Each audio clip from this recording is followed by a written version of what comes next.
कि एक विवाहित प्राणी कैसे ब्रह्मचर्य का पालन कर सकता है। ब्रह्मचर्य के जो नियम है, पति पत्नी मिलकर तो पत्नी ब्रह्मचारिणी होगी, पति ब्रह्मचारी होगा। ब्रह्मचर्य तो यही कहता है, चाहे वह स्त्री हो या पुरुष हो, भगवान की भक्ति करनी चाहिए। ओम नमो भगवते वासुदेवाय। जय धरती माँ, जय सनातन धर्म, जय ब्रह्मचर्य। एक जन का प्रश्न है कि एक विवाहित प्राणी कैसे ब्रह्मचर्य का पालन कर सकता है। ब्रह्मचर्य के पालन में विवाह कभी भी बाधा नहीं है। बस ब्रह्मचर्य के जो नियम है, पति पत्नी मिलकर उस नियम का निर्वाह करें।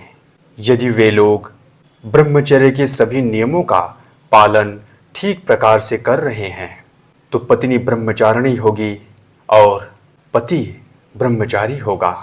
और ब्रह्मचर्य का नियम बहुत अधिक नहीं है।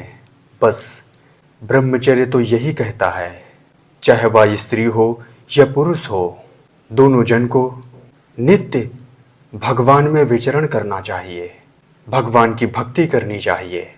और जब आप भगवान में विचरण करेंगे, भगवान की भक्ति करेंगे, तो आप कभी भी अपने मार्ग से नहीं भटकेंगे, क्योंकि भगवान आपके अंदर वो सभी गुण समाहित कर देंगे जिस गुण की ब्रह्मचर्य के मार्ग में आवश्यकता पड़ती है। तो अब प्रश्न आ रहा होगा कि ब्रह्मचर्य का पालन करने के लिए और भगवान में विचरण करने के लिए सबसे सरल उपाय क्या हो सकता है। तो सबसे सरल और सबसे उत्तम उपाय यही है कि आप नित्य भगवान के नाम का जप करें। नाम जप में इतनी शक्ति है कि आपको किसी और के समक्ष झुकने की आवश्यकता नहीं है। मात्र आप भगवान के समक्ष झुक जाएं। जो कुछ आपको चाहिए भगवान बड़े सरलता से आपको प्रदान कर देंगे।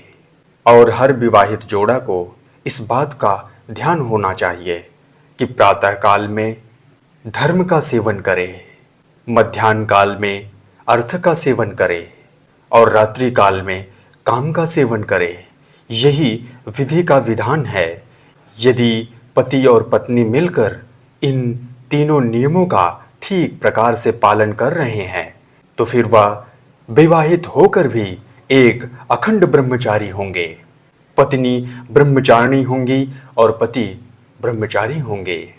परंतु काम का सेवन मन की संतुष्टि के लिए नहीं होता है। काम का सेवन पुत्र की प्राप्ति के लिए होता है।